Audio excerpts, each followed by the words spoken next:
Ako si Bensay, ang kilalang manunulat at kritiko ng lipunan. Ako ang tagapagtaguyod ng katotohanan at kaayusan sa ating bansa.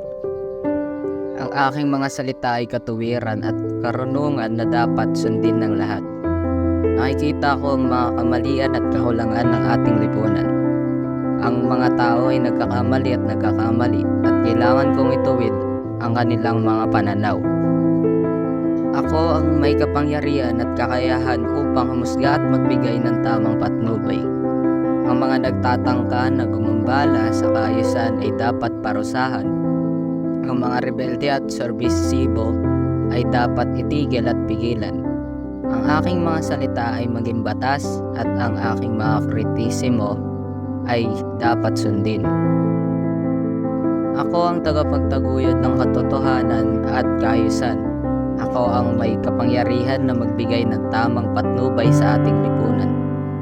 Ang aking mga salita ay dapat pakinggan at sundin ng lahat.